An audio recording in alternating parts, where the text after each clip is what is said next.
your patience.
That were covered in his vetoes, but the biggest ones that were really impacting Alaskans every day is the cuts to education funding, cuts to the base student allocation, the per student funding for every student in Alaska at every single borough and school district, the cuts to funding for teacher training and for teacher mentorship and improvement incentives, cuts and vetoes to the maintenance of our school facilities.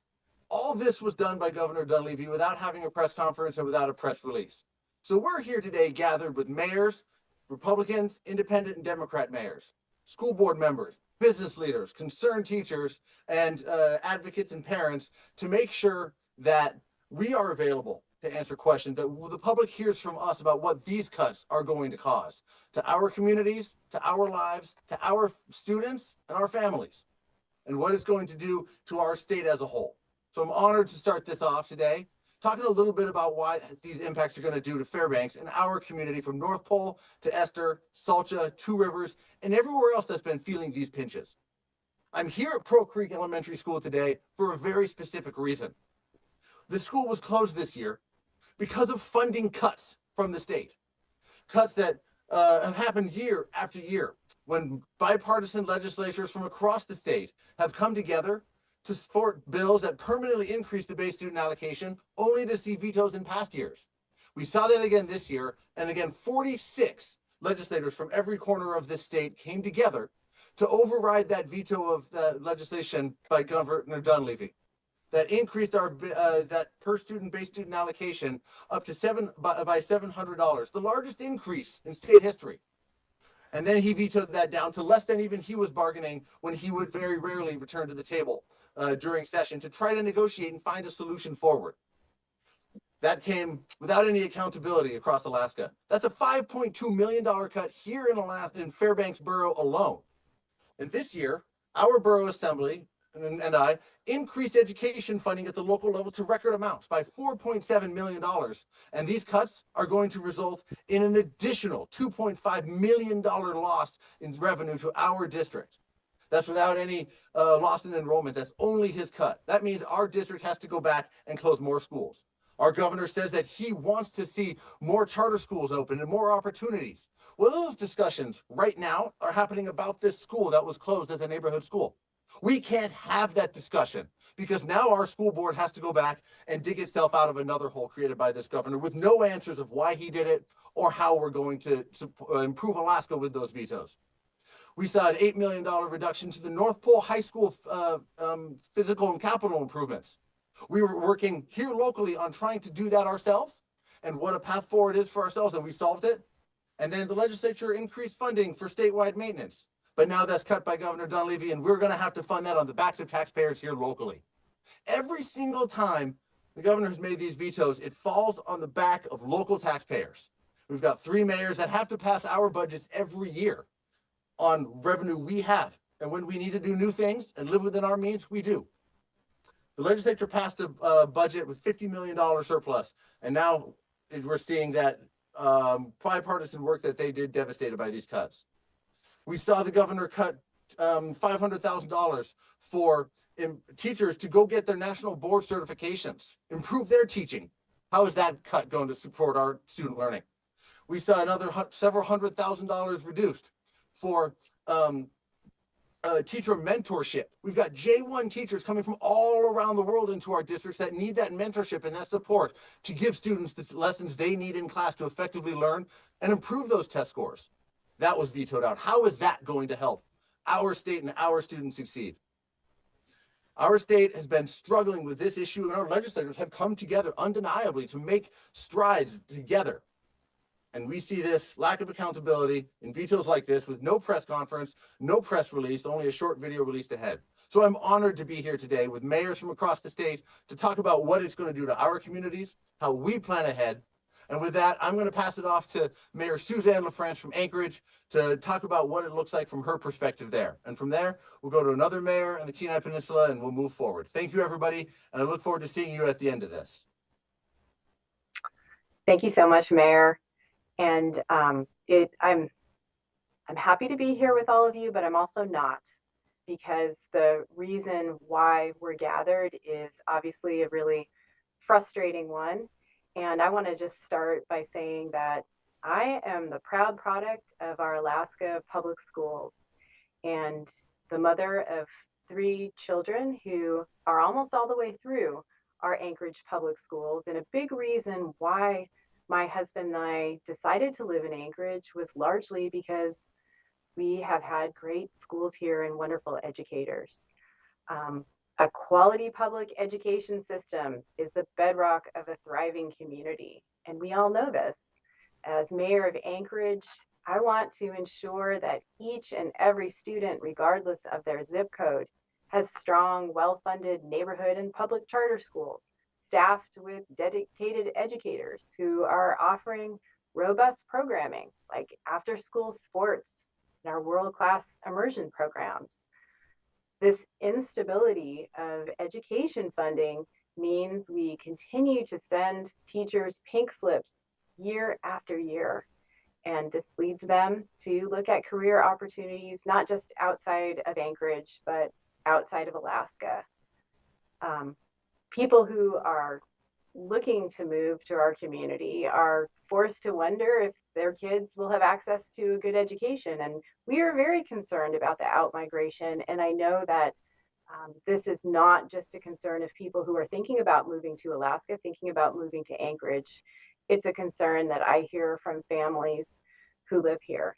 And at the municipality, we are working to hire employees across departments.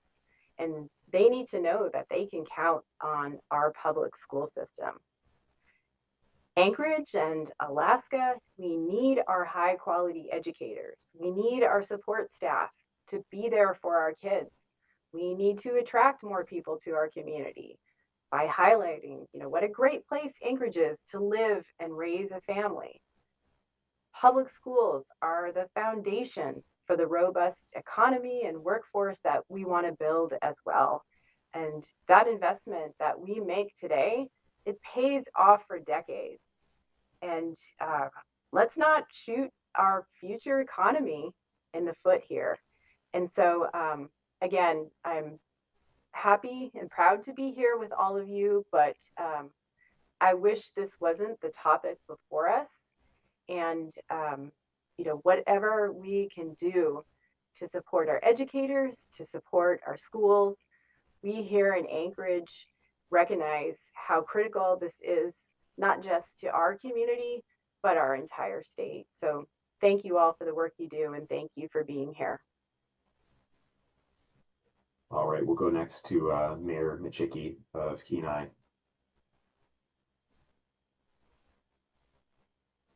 You're muted, Mayor. Thank you. Mayor Peter Michicki, Kenai Peninsula Borough, one of the big five. This is fairly significant impact. This is an interesting press conference because I run a pretty conservative district. We are definitely on the right side of center here on the Kenai, but we have come together to run a CPI-based budget. We just reduced our mill rate pretty significantly. We're doing our part. This is a big hit to our budget. It's a big hit to our kids. I'm kind of here representing conservative taxpayers that may believe that they want to see things go a certain way and base all education on some outcome objective, which I support. However, this is essentially a tax shift. It's the state not meeting a constitutional expectation, requirement, if you will. We're voluntarily increasing our funding to education, which is unsustainable on the local level. Our assembly is likely going to fund to the cap this year. We've been above the other second-class boroughs by about 20% for the last 20 years. Funding to the cap is difficult. Why is it important this year? Because it's about survivability. So here's what I ask, and I'm not going to point just at the governor because I think it's a team sport. Politics is a team sport, right? Folks are not coming together and solving Alaska's problems. We fight about education in the PFD every year. We're not solving those problems for the long term. What does that mean? In my community, and I see the numbers throughout the state, our population seems to be stabilizing after 15 years of outmigration, except 2 to 17-year-olds are leaving in drones, and they're taking their parents with them. That demonstrates a sense of hopelessness for the future because Alaska is not solved. We're not solving our problems. And we can come together. I'm here, Greider and Suzanne, the other mayors, they're, I don't want to say far left of me, but if you look at the world that way, we're pretty united in the fact that the impact to our local communities is very negative. We just had Energy Week. I met with people from Taipei and South Korea and India, Japan, Thailand, all interested in projects that are occurring in the state. A state that has seen stagnation in commerce for over a decade. There's nothing happening. So if we are going to move forward with a project such as AKLNG, and we're cutting CTE, programs that used to take high schoolers here that would go right into oil and gas, CTE is not going to exist with these cuts. So here's my ask. I don't want to point fingers at an individual, although I think a $700 BSA increase was important.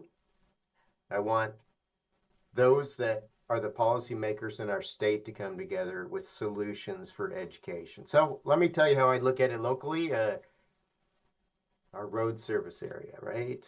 That's a key second-class borough service. We're on a 2.5% CPI-based budget. We prioritize our services. We give it a little escalation every year, far less than it's been in the past. But I can tell you what that budget's going to look like 30 years from now with that philosophy. We've never done that in the state.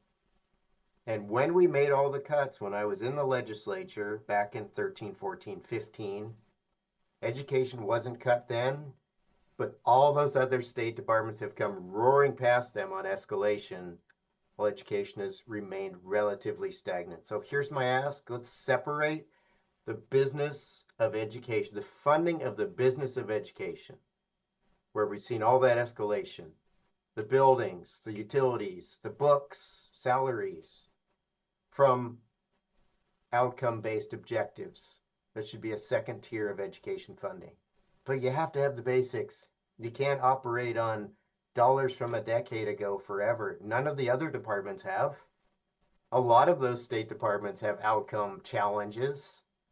We can't single out one department and expect our state to be successful. So that's my only ask. It's a right of center. This is how things work. Real dollars are a real thing, philosophy, but let's all work together.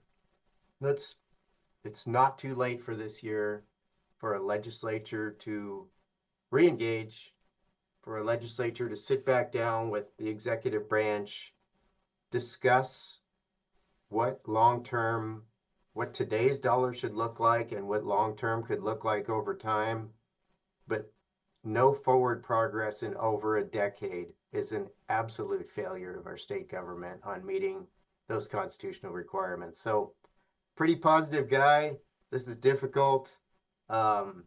Willing to work with anyone across the aisle like Tom Begich and I did on the Alaska Reads Act, along with other legislators for a positive outcome. Let's get this fixed.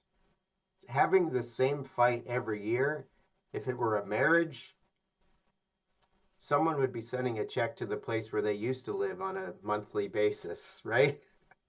That's an absolute failure. Let's solve this problem and move forward together in a way that makes sense, support improved outcomes, but it takes funding the business education in order for that to be successful. Thank you. Thank you, Mayor Machicki. We'll go next to Vice President Margot Bellamy of the Anchorage School Board. I understand she's got some time constraints. Yes, hi, I do, and I'm en route. So I do want to thank the mayors for being here with us today. Member Jacobs could not make it because his son is graduating, and I'm on my way to that graduation to officiate it. That's why we're here. We're here because of our kids. We're here because our kids just deserve better. And I agree with the mayor that we shouldn't be blaming anyone. You know, my guardrails are for myself is, you know, our kids are watching. They watch what we do, what we say, and how we do what we do. And in the face of this a crisis such as this, I just think we all need to remember that our kids are watching. Yes, we're doing it for them, but our kids are watching. So what do we do now? We had a special meeting last night to begin the struggle of how do we account for $4.3 million. The reality is we don't know yet, but we gave guidance to the superintendent so that he will be able to go forth, bring back some recommendations. But all of this is just so stressful for our parents. It's stressful for our community. Last week, we had a crisis with the resolution for the State Board of Education. That took energy and emotions. This week, we've got this. I don't even know what next week is going to bring, but I know we have got to stand together. We've got to be resilient. And if it takes going to that next level to get some kind of legal recourse, then our board is about ready to do that. And so I thank you guys for being here. I don't have the answers, but I do know that together we will come up with a path forward, and that path has to be one that is not just appropriate, but reasonable and puts our kids first. That's what we've got to do. So I don't know if Member Holloman would want to add anything, because I didn't know if I had asked him to say a few things if I had to jump off before, but I do appreciate you guys letting me put my 2 cents in. So it's a battle, and we've got to stand in the gap for our kids. That's it, and our staff. I mean, I cannot even imagine where $4.3 million is going to come from, but that's what we've got to do. And I don't even know what that means today, other than a lot of emotions and a lot of uncertainty. Member Holloman, did you want to add anything before I give up my floor? I don't have anything prepared, but I will just say that, you know, as a retired educator, we went for lots of years with flat funding and actually small cuts. And what we saw in Anchorage, you know, for a school board, a budget is kind of an abstraction at first. It's a lot of numbers. They're big numbers. Once we pass it, the administration begins to do the math and figure out how many positions are going to be in each building, where money in different categories like utilities and transportation and whatnot is going to go. And then we saw things really start to break. We saw principals that could not make a schedule given the resources that were being offered to them. And that was one reason we went back in and revised our budget when it looked like 700 would be probable and maybe even more. We chose 560 as something we thought was safe, and that helped alleviate some of the worst damage. But that's really where we're at. The system has been shaved so many times over so many years. There's no resiliency now. And I think for a lot of people, it thought, well, here's another cut. We'll do this again. We'll make classes a little bit larger. We'll shave this. And then things just started falling apart. I don't know if other districts are at that same point. I mean, it's going to vary from district to district about when you hit a wall, so to speak. But I think that's where we're at in Anchorage. And we're all facing a severe lack of applicants for the coming school year. That'll be our next huge speed bump, is simply trying to attract enough people into Alaska to staff our schools. I don't know how we're going to do it. I don't see what we can offer them other than wilderness and great times on the weekends if you can afford a place to live during the week. Thank you. Thank you, Andy. And thank you, Tom. Thanks, members Bellamy and Holloman. I'll kick it next to Fairbanks School Board Vice President Meredith Naple. Meredith, do you have anything to contribute? President Bellamy covered, you know, where the bulk of this really well. But I will say, I mean, I know that in speaking with our superintendent and our board president that we already are getting another work session on the books because, I mean, this adds a whole new level of evaluating that we need to do. And you know, our district, our administration has already put forth so much to cut. And we've already worked through so many of those cuts, so many closures just in this budget cycle that it's hard for me to fathom what they could possibly put forward at this point. So I expect a really difficult work session ahead of us. I think we're all, you know, at quite a bit of a loss at the moment. But we're going to do what we are elected to do, and we will have a balanced budget. And what that looks like we'll all figure out together at our coming work session. So I'm so grateful that our assembly and our mayor stepped up this year. I mean, if they hadn't funded us beyond what they've ever funded us before, we'd be in an even worse situation right now. So I don't know. We'll see what comes of our upcoming work session.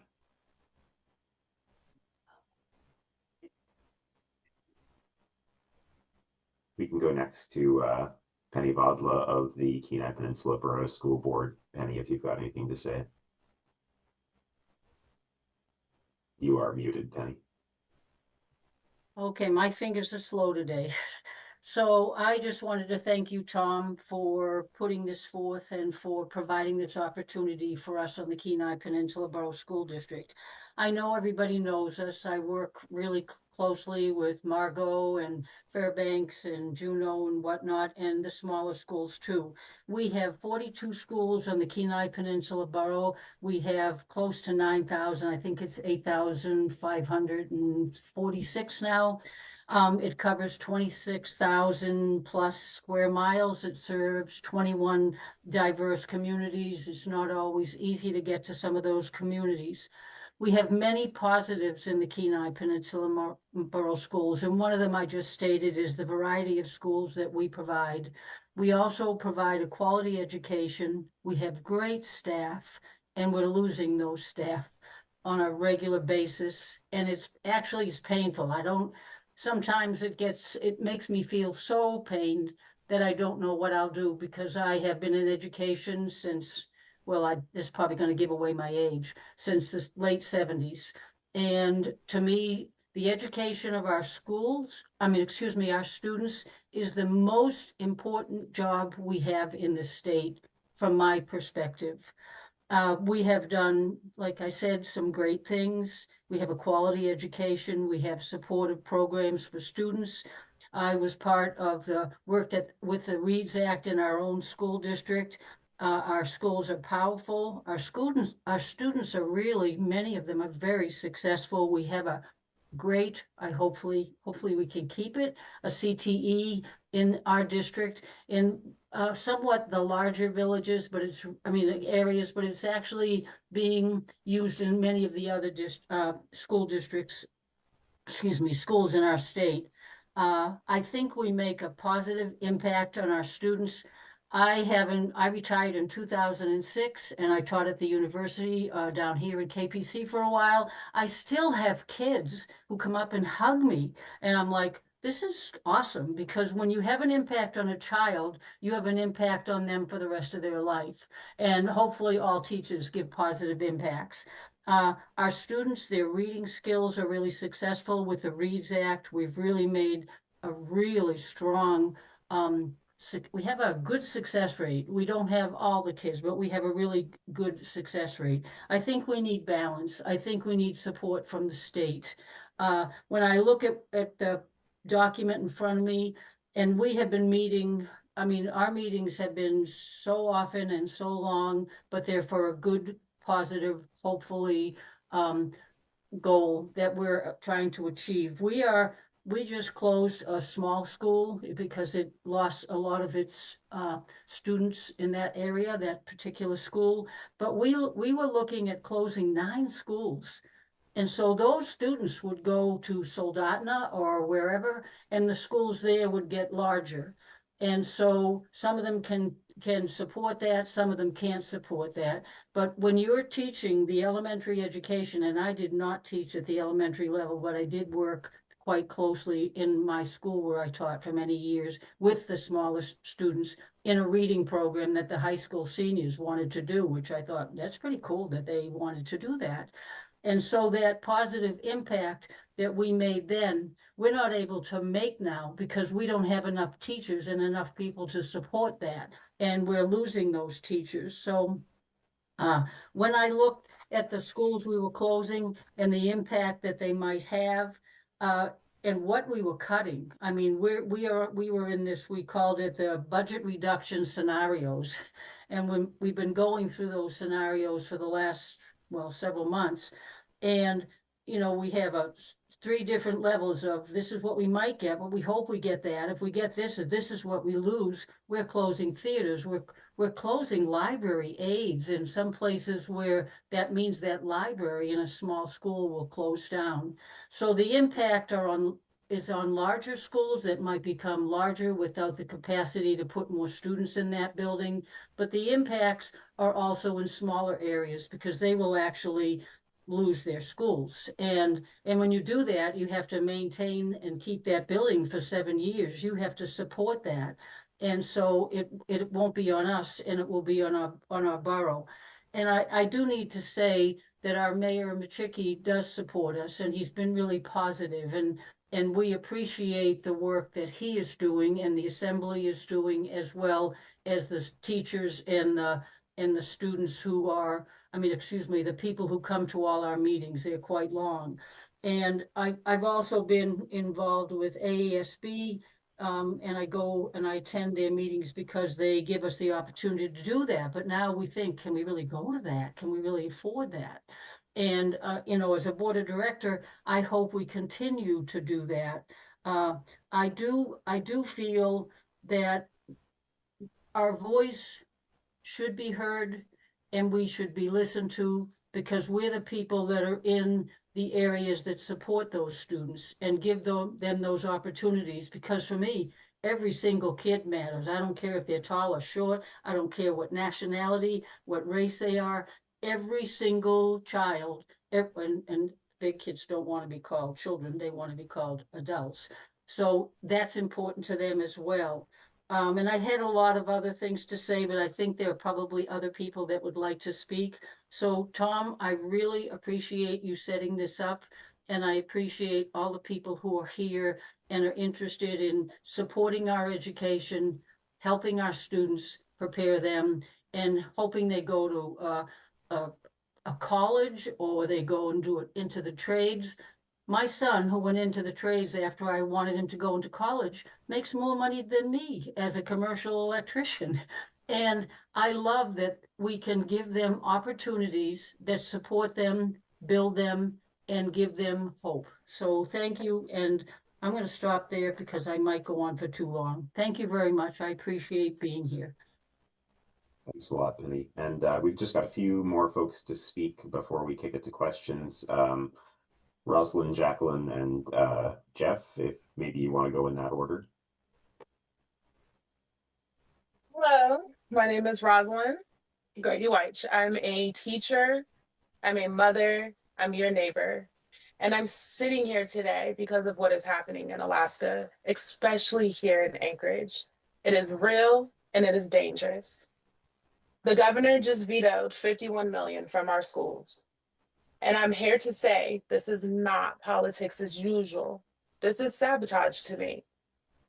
In Anchorage, we've already had to close schools. We've already laid off teachers, aides, and counselors.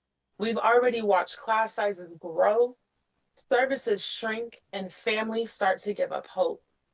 Now imagine what happens when even more funding disappears. More school closures, more overcrowded classrooms, more students with IEPs and trauma who won't get what they need. More teachers walking away, not because they don't care, but because they're broken by a system that refuses to care for them. And let me be clear, this is going to hurt every part of our city and our state, from Mountain View to Muldoon, Fairview to Hillside. This isn't about one zip code, it's about all of us. And here's what makes it even more outrageous. While Dunleavy gutted funding for education, rural schools, mental health, early childhood, and disaster relief, he left untouched 655 million in oil tax credits, 500 million in corporate subsidies, tax loopholes for billionaires who don't live here and don't care. So let me be plain. To me, this is betrayal. A betrayal of our students, a betrayal of our educators, a betrayal of every family who believed that if they just showed up, tried hard, and played by the rules, things would get better. Instead, our kids are being left behind. Our schools are being dismantled. And this is exactly what I feel like the Governor Dunleavy wants his legacy to be. But let me tell you what our legacy could be. A community that fought back, a city that showed up for its children, and a state that refused to be silenced. Because if Anchorage doesn't stand up, if Alaska doesn't stand up and say enough, if we don't get behind our school districts, our boards, our educators, we will lose what is left. And again, this isn't just about Anchorage. To every community across Alaska, this is your fight too. What's happening here is a preview of what will happen everywhere, and we must come together, rural and urban, north and south, Alaska Native and non-Native, rich and poor. This is a fight for our public schools, for our future. We need to organize. I know that we have legislators that are gone, but we need to call our legislators. We need to send those emails. We need to show up to school board meetings. We need to flood town halls. You need to continue to read and write op-eds. We need to walk our streets peacefully.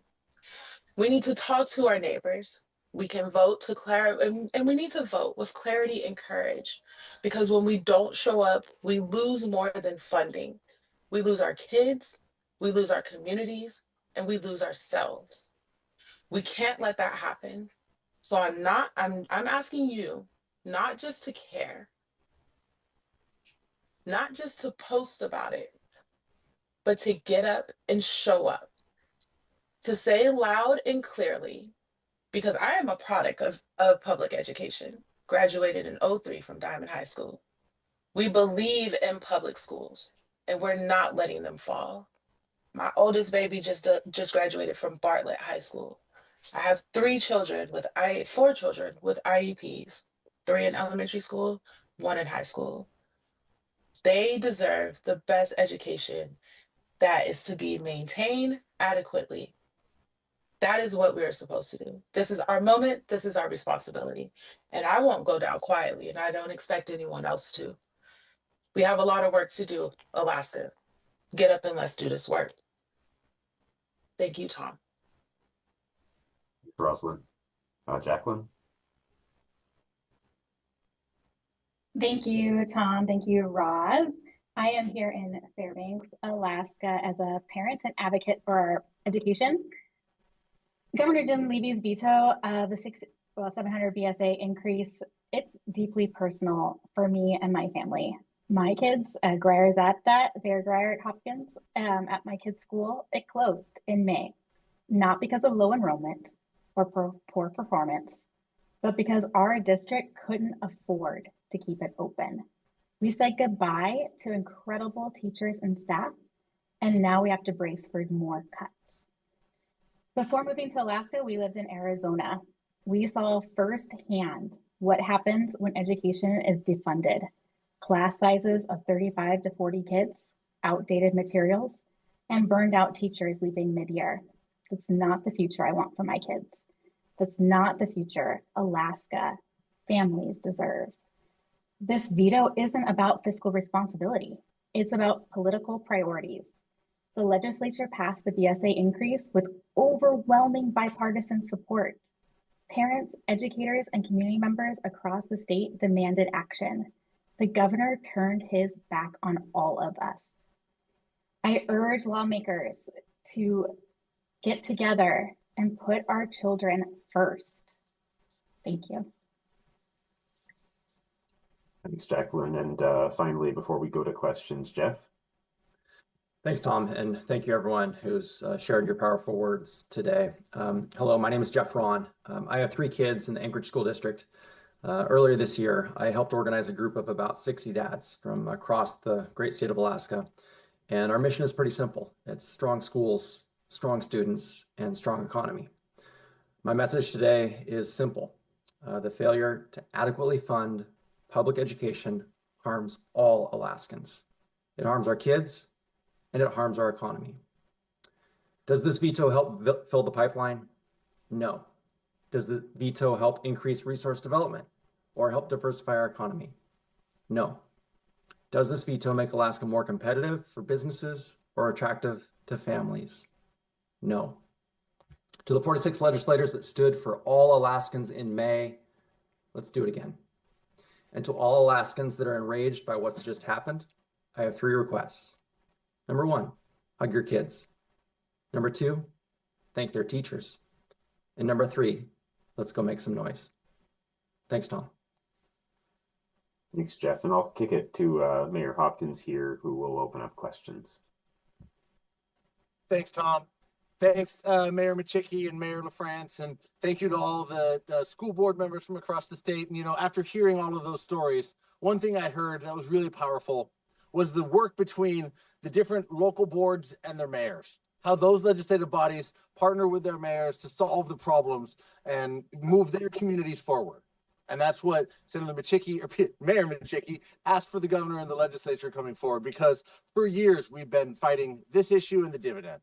It's time to put this to bed. Our legislature did their job, and now they need to take that next step and support the override in January when they come back so our schools can be made whole from this cut. I want to thank everybody once again, because accountability and being available to the press at meetings just like this, being available to the voters just like this, is what all the people on this call have to do every day. When I go to Fred Meyer's to buy a bunch of bananas, I have to answer for the budget. When Senator Machicki goes to Fred Meyer's there in Soldotna or fishing, he's got to be stopped and accountable for what he's doing. And so we're making ourselves available here and every day.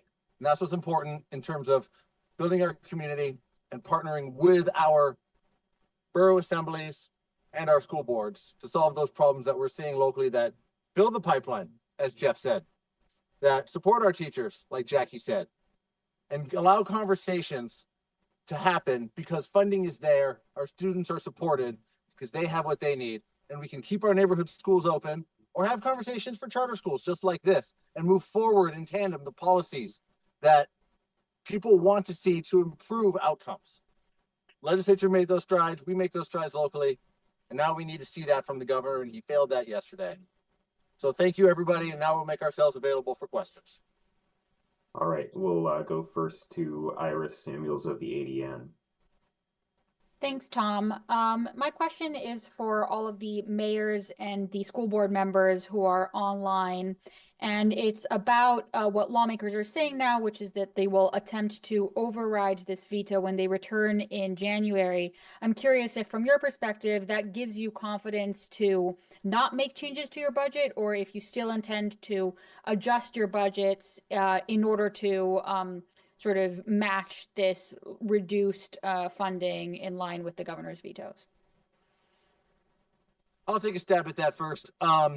You know, we passed our budget just a couple weeks ago with the largest increase in education funding one time. Hi, I like your Pro Creek shirt. We've got kids coming to play on the closed school who went here. You know, we just increased by $4.7 million to get as close to the cap as we've ever been, and increase education funding by the largest amount. And now we're struggling to know what's going to come next year. And the final assembly action on the budget raised it by $2.7 million, which was the savings that we had reduced our budget by. And the assembly took that action to increase even beyond what we had initially set it at. So taking additional action is going to be difficult because our taxpayers here locally are capped out. And as Mayor Machicki said, every time these cuts happen, it's a shift onto the back of the local property taxpayers.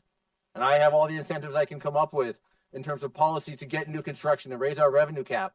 But that's not a snap of the fingers change like the override would be. So it'll be very difficult to increase education funding on our budget at this point after we just took that step to increase to record amounts.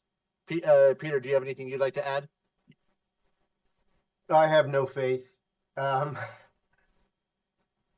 The reason why that's difficult for us is these decisions have to be made now. And so I was Senate president once until 23, right? We're in 25 right now. My recommendation was you knew this bill was coming. So the reason why I can't put this all in one camp is you knew this bill was coming. You knew you were going to override it. You knew that there was going to be a second swipe by the governor. You should have had June 14th scheduled for going back and voting, right? I know there's one member that can make it. He's in the Guard, but you should have had June 14th scheduled, and you don't take no for an answer. You're heading back. Presiding officers, leadership, we're coming back. I have a difficult time believing that they don't understand the impact of this $200 cut. So schedule a session, go down, should have happened in April, but that's okay. I don't want to point fingers at definitely I'm not going to any individuals. Gather your votes and get down there. And if you don't pass it, you don't pass it, but we know who stands and where they stand. And then perhaps while you're in a mini special session, you can sit down with the governor and try to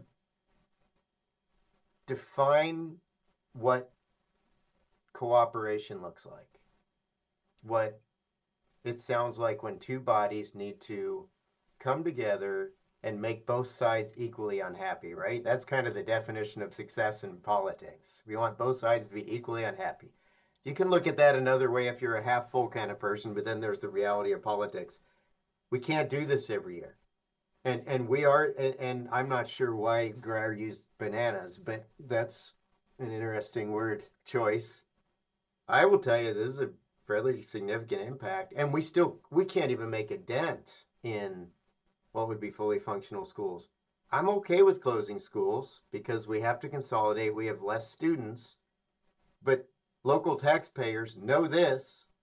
When a school closes, because of the way the BSA works and the hold harmless and all the other things, that the cost of that school switches from the district to the borough on the cost of that school. It doesn't go away. We still have to manage it. Whether we tear it down or we keep it warm in case things change, local taxpayers are still picking up that bill on their ledger from the district to the borough. So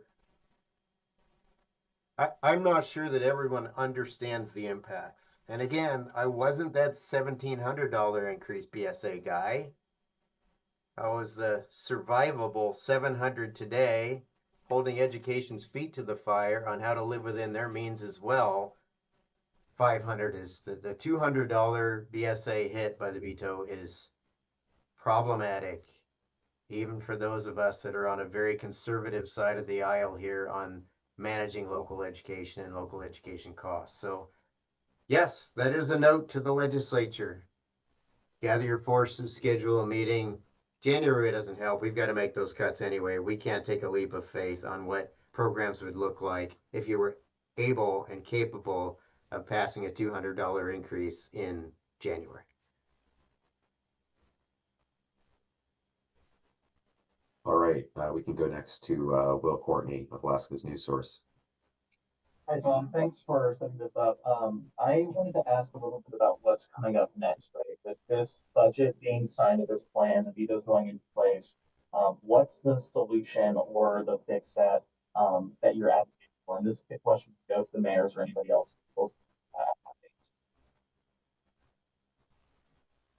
I think that Peter hit it on the head. You know, the solution for this is the legislature coming together and overriding it. There was 46 votes to pass the legislation that put the permanent BSA increase into statute. I hope there's 46 votes to override this veto as well. And, you know, here locally, we're at the tax cap. We have a revenue cap that we can't exceed by law. And we're right up to it here at the Fairbanks North Star Borough. So I can't go out and find more money and more revenues to sustainably and stably increase education funding at where it's at. We've done what we can here locally, and now it's time for the legislature to step up again. And I thank them for what the work that they have done this year and in years past, and work together to build that partnership with the governor going forward as best they can, and hope that, you know, in a year from now, we see a different direction from the third floor in the Capitol.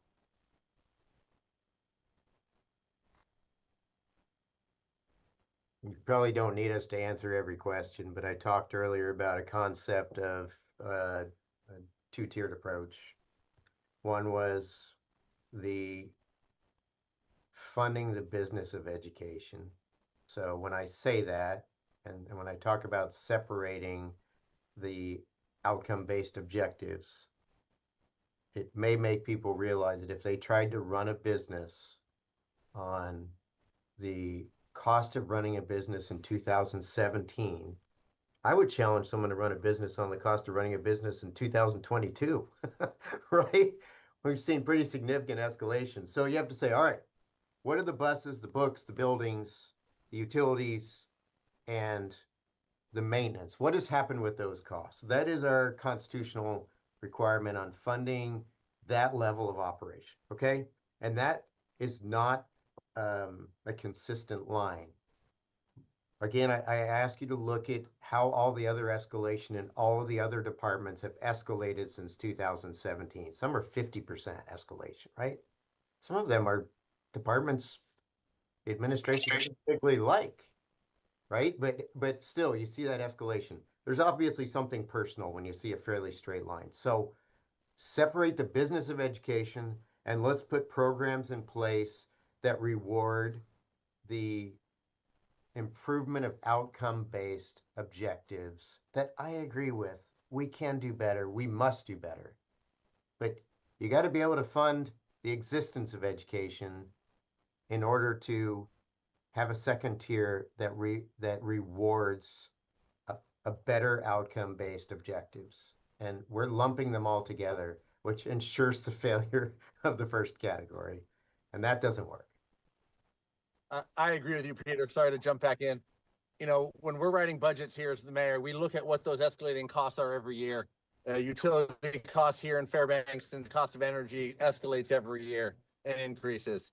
And when you see, a doubling of the cost of or of the budget for the Department of Corrections, and how many people we're putting in jails, there's a direct correlation between outcomes and student success and how many people you end up with jails in the future. And your reading scores and what people end up in corrections facilities across the state. We're seeing a reduction in outcomes based on lower funding from levels of 2014, like Peter said, and resulting in huge incarceration rates across the state. Those numbers should be inverse, and that should be our goal. And we're seeing the opposite. The governor's budget has increased during his term in terms of staff and cost, yet he keeps a flat line for education funding. And when you talk about living within your means for a department and writing a budget, those costs increase every year just because you can't run a business on what we lived with or had cost for just 4 years ago or 2 years ago based on the cost of inflation. And when our schools are now going to be receiving less money this year than they did last year, that's no way to improve outcomes.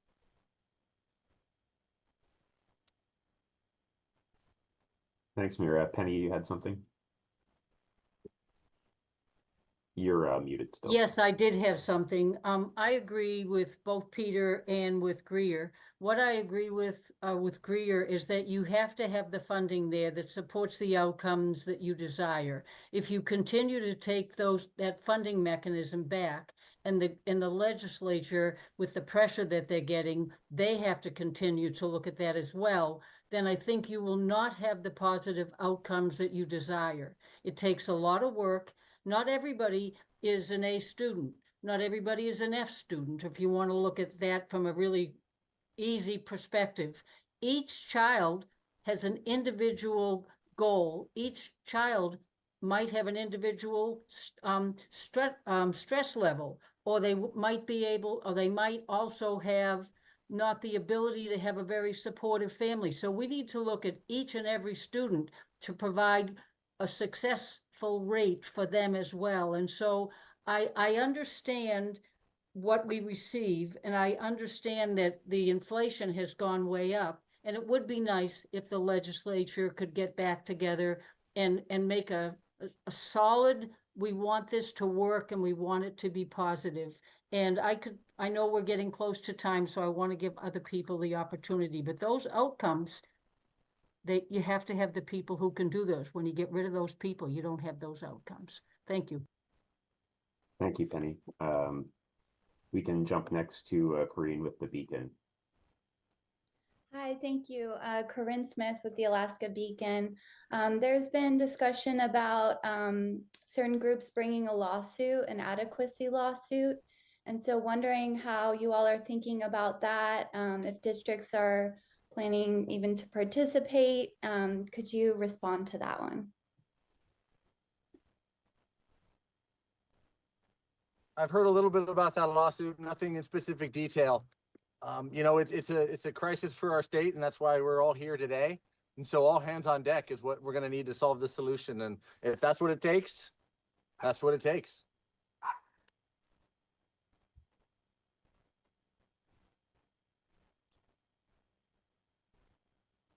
Sounds good. If anybody else wants to throw in on that, then feel free to raise a hand or unmute. Go ahead, Rosalind. Corinne, what I do want to say is that it's very much possible. And I think it's very real that everybody needs to start talking about what a lawsuit looks like. The Alaska Constitution clearly states that the legislature shall, by general law, establish and maintain a system of public schools open to all children of the state. So that language creates a constitutional obligation to provide adequate and equitable public education. So if the state fails to meet this obligation by consistently underfunding schools, closing essential programs, or making access inequitable across regions, it can be legally challenged in court. Kasile proved that, Moore proved that. So to me, this is the moment. We're chronically underfunded. Alaska has failed to permanently increase the BSA for years. This is a direct harm to students. This disparate impact on marginalized communities is real. And so the fact that we know that we have the groups available, we just need to make sure we have the funding, and the people need to have the grit to get ready, because we need to fight for our kids. This has gotten real, no matter what side of the ship you're on. Like the mayor said before, he's on one side, you got others on another side. This is everybody's side. Everybody needs to start thinking about a lawsuit, because it's that real.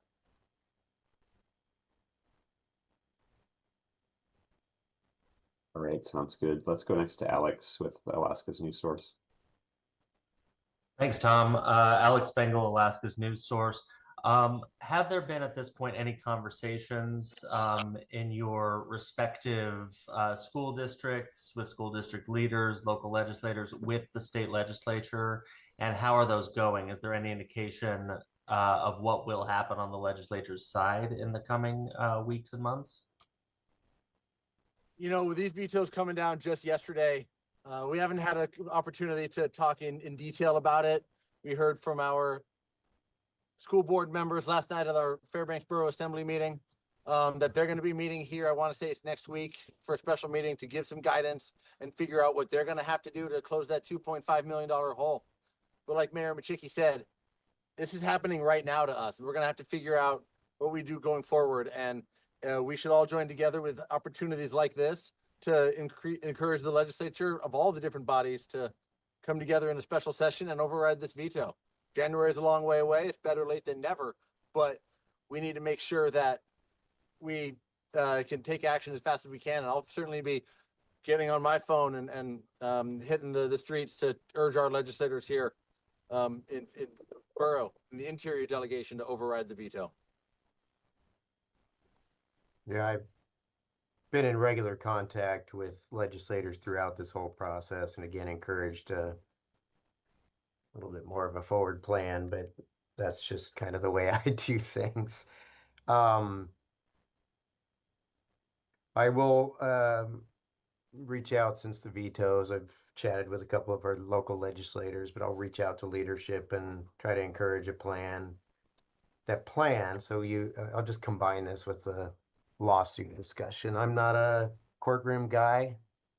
I like to bring people together and find some solutions. And Kasai'li is an excellent example. I mean, it's been, what, a couple of decades since that was settled, except no one has any new schools, right? So you can get a ruling. It doesn't necessarily mean that you're going to get an outcome. And I think there's a couple of data points that are significant. One data point at this case, to have the discussion about whether or not there should ever be a lawsuit, which I hope we don't have to go that route, is the increase of the other departments in comparison to education. Second data point is local government's funding to the cap, which is absolutely unsustainable, is not enough money to manage a school district, right? So we can demonstrate a gap on the business, funding the business of education. But I really hope legislature will consider going back down. We'll have a very public, open invite to the administration to having that discussion of how do you define a compromise and how do we get there? How do we stop this annual battle that is a downward spiral, and ask the question of each legislator and the administration, what is your vision for this amazing place called Alaska? Because we're failing. We're failing. We're not solving our problems. We're not moving forward. And it becomes more obvious when there's a situation like this. When I came to Alaska for the summer in 1982, this place was laced with opportunity. I never went home. That summer has lasted 43 years, right? Those opportunities are here today. No one's interested. And I think the fact that no one's interested in taking Alaska opportunities is a feeling that we can't move forward. Alaska is failing and growing up.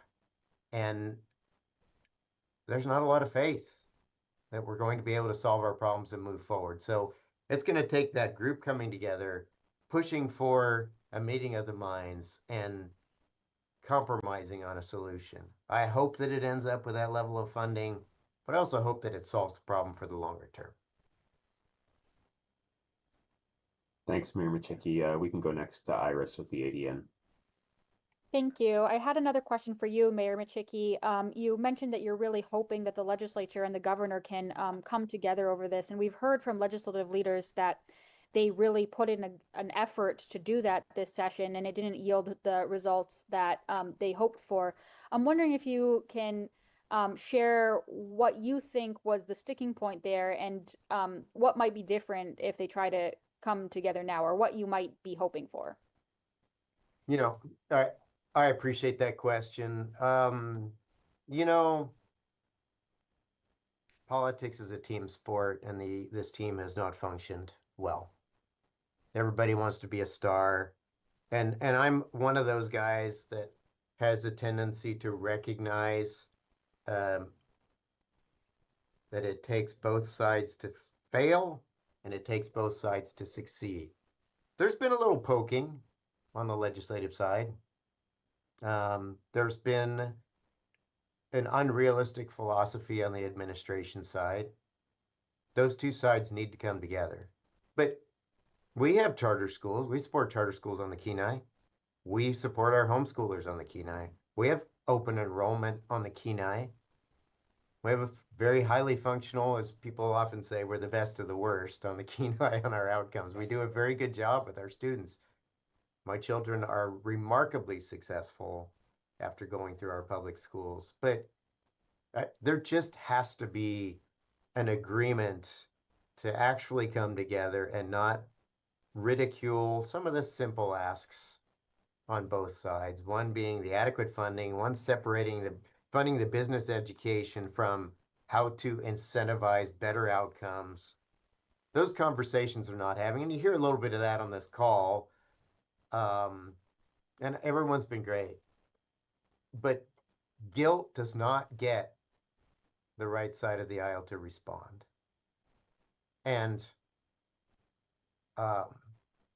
when people see requests by the right side of the aisle for better outcomes that could result in what they see as an attack on public education, that makes it very difficult for that side of the aisle to move forward. We're just going to have to come to a meeting of the minds on, I don't see some of those objectives as being a threat. I think we have to think outside of the box in Alaska when we have so many diverse districts in this place, this enormous geographic, wonderful place. But if we don't force our elected officials to come together on a solution, this downward spiral will continue. Great place to retire. It's not a place where families no longer see Alaska as a long-term solution for their existence. They are worried about what is available today, and the fact that we're not solving our problems is not drawing the best and the brightest to remain here and to continue to develop this infant state. So they must come together. And I don't claim to have all the answers. I've thrown out a few ideas. It's a team sport. You got to recognize the values of the other side, and you have to come together in a better outcome. And I've got, this is a short 1 hour, and we're at 1:03 right now, press conference. This isn't the place to lay out detailed policy improvements that could satisfy the objectives of both sides. They've got to do it, or we will have that same result. I think getting to 45 is going to be really tough. You get the attacks from the right on some of these folks. Most of our Peninsula legislators I've spent a lot of time on, so they understood that tax shift to their local families and why local families are leaving. We landed all the votes except for one. I think we hold them, but it's going to be difficult to get another couple of votes to hold that 45. Fine. Go down, have the discussion, have a session, invite this administration to actively participate. Let's get there. But standing on the street corner in red shirts isn't going to get us there. And the other side of the aisle, not necessarily using accurate data for the support of where they think we are is not going to get us there. We're going to have to get in the same room, use real numbers, real data, real objectives, talk about the real cost of education, and try to have that two-tiered approach that can be successful.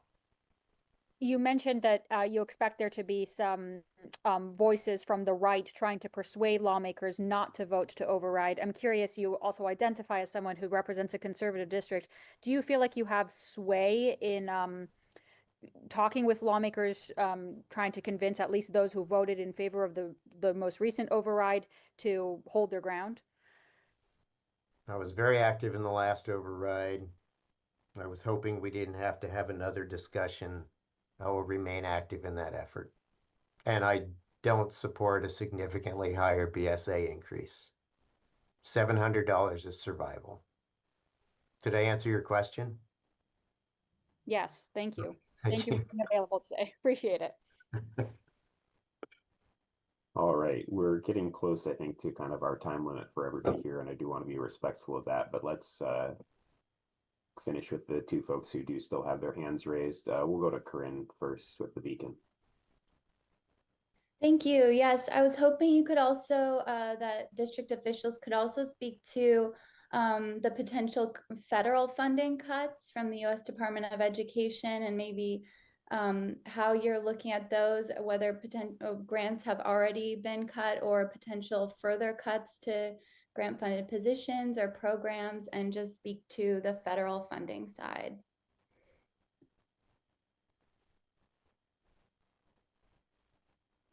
Anybody on from the school boards who can speak to that?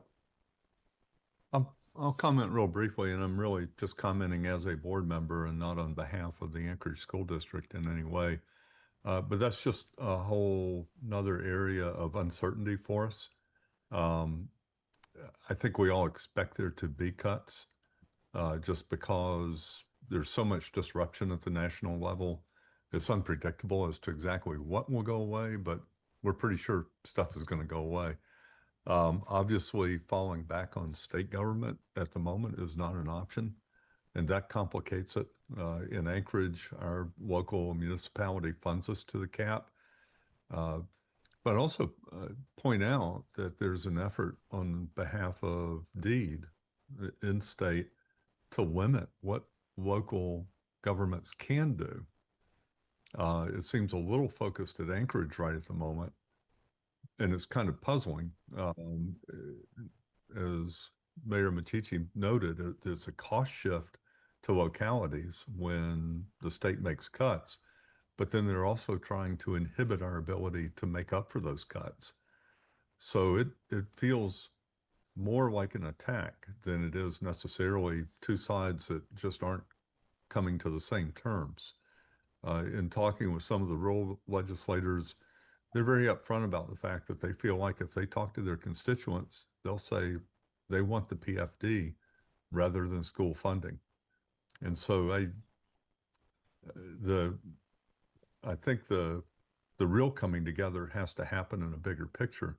We simply say, if you want to continue the PFD and you want decent state services, we have to actually have a plan that's going to truly increase revenue to the state so that we can afford all these things that different parts of the state, people just want different things and they're not necessarily compatible. And as long as our revenue is stagnant, which at the moment, because of the Middle East, it looks like it may not be stagnant, but that's a whole another area of unpredictability. But to wind back around to your original question, facing a lot of uncertainty, I think a lot of people in the profession are getting really sick of the politicization. They're getting sick of the uncertainty. It's not a healthy way to be working at a job that you're constantly asking yourself if that's really where you want to be, if that's what you want to be doing. People begin to look for somewhere where they're supported. and they'll go there, and other states are not in this kind of stagnant stasis. So it's one more negative mark up there. So, Member Holloman, Penny, you've got your hand raised. Yes, actually, Andy handled 2 or 3 of the things that I was going to state, so I'm not going to repeat it. I did take a look at this yesterday in between babysitting for my granddaughter, but I need to say that I felt when I started reading that it was a goal from the, I won't say names, to privatize education, because it seems like part of it goes to charter schools that are not operated by a school district. And so it really bothers me, because I think that's one way to get in the back door instead of the front door. So Andy did answer pretty much the other little things I had listed down here, but I'm really concerned about that, and I'll read that more fully today when I don't have my granddaughter. I think it's really important that we respond to this and find out why that was put forward like that, and was there intentional, were there certain intentions there that might make a really big difference in the state of Alaska, because we have so many different areas. I taught out in a rural district many years ago, and it's quite different, and everybody deserves an education. And they deserve a quality education to the best of their ability, and they cannot retain teachers in certain areas, and it's really painful. So I'm going to leave it there. Thank you, Andy. And last question will go to Will Courtney with Alaska's News Source. Thanks again. Very quickly, I'm curious, this conference was designed to talk about education, but there's obviously a lot on the budget that was also vetoed outside of education. So I'm curious if the mayors have any budget items that were vetoed that could really affect the local communities. Was the question, are there any specific budget items that were vetoed outside of education specifically? Correct. Looking at the capital budget, it's something that drives our economy. We've had a lot of capital budget discussions here locally about how to support the borough facilities that are school district facilities. Every school in our district is a borough facility, so we're responsible for that capital projects when the state doesn't step up. And the biggest top specific item for us is the major maintenance of school facilities. And North Pole High School was number 7 on the list for state major maintenance. And the $25 million cut to that major maintenance takes that off the table. And that's the fastest growing part of the state, is what North Pole tells me. And North Pole is that area. And when our school facility there is not funded for important improvements, it falls on the back of the taxpayers, and it's a tax shift. So we're going to have to find a way to put other needs of our communities aside, as we have to step up and fund that, even though the legislature had found the money for it. Behavioral health funding is catastrophic situation for our state, and that was vetoed down by, I want to say, $5 million. $1.3 million cut to child care grants. The board member from, I think it was Penny from Kenai, talking about babysitting her granddaughter. There's people all across the state that cannot go back to work because they don't have daycare. It's one of the top issues for our state chamber of commerce, and we're seeing that vetoed by $1.3 million. So we're trying to solve problems. The private sector is telling the public sector and the legislature what they need, and they're listening. And then we're seeing vetoes like that go through. And it's going to be just difficult across the board. And so those are things that impact my community and everybody's community who's on this call, and even the ones that aren't. So those are things that I have a big concern for. We had a couple of projects earlier on, but I actually recommended that they were removed from the capital budget just as they focused on, or I should say I was okay with them being removed. We did well on roads, the major maintenance. I mean, we've got a priority list that is an impact, but I'm really focused on education funding. We are doing just fine on the Kenai Peninsula Borough, with the exception of the fact, a little data point, if things don't improve from the state and we fund to the cap, we will cross over the little Kenai Peninsula Borough will fund more of the education bill here on the Kenai than the state of Alaska funds by 2027 if we fund it to the cap. That's next year. Think about that. Those are local tax dollars. So I funded 57.6, 2.5% more than last year. I think the assembly is going to kick it up about 4.7 million perhaps, which would be 62 million. The escalation is astronomical. It is absolutely unsustainable by definition. Even if we fund at the bottom, I think by 2034, the local Kenai Peninsula Borough would be funding more of the KPBSD than the state of Alaska. So just another data point to demonstrate why that's such an impact on us, on our local taxpayers of every color, every party, every age. It's a problem, and it's one that we need to solve. So I'm available. I know the other mayors are as well. I think we all communicate with different members of the legislature in a way that I hope can help bring people together toward a solution. We can't do this every year. We are failing. So I hope that answers your question on the capital budget. The project issue, we got great road funding. We have some infrastructure issues that are state funding on our state highways here. We're okay with that, but so focused on the school impacts and how that impacts our local spend and local taxpayers that the rest pale by comparison.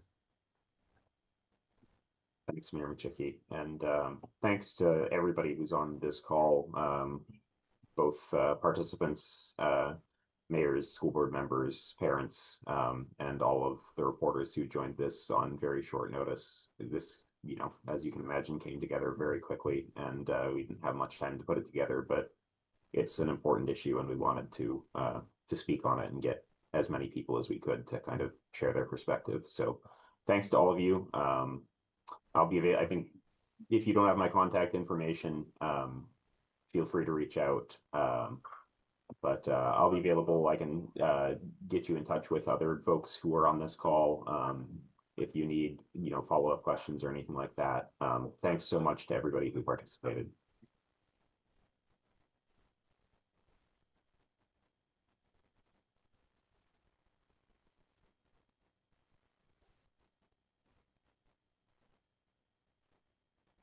Thank you very much. This was amazing, and I had a lot more to say, but I figured I better be quiet. I got to work with everybody.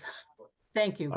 I understand that. Thank you, Thanks, Penny. Rosalind. I really liked your comments. Thank you very much. Take care. Yeah, no, thank you. And thank you for the invite, Tom. Thank you, Rosalind. Yeah, you your words are powerful. I tried to be nice. You struck a good balance of nice but forceful. Thank you. Y'all have a beautiful day. You too. Bye.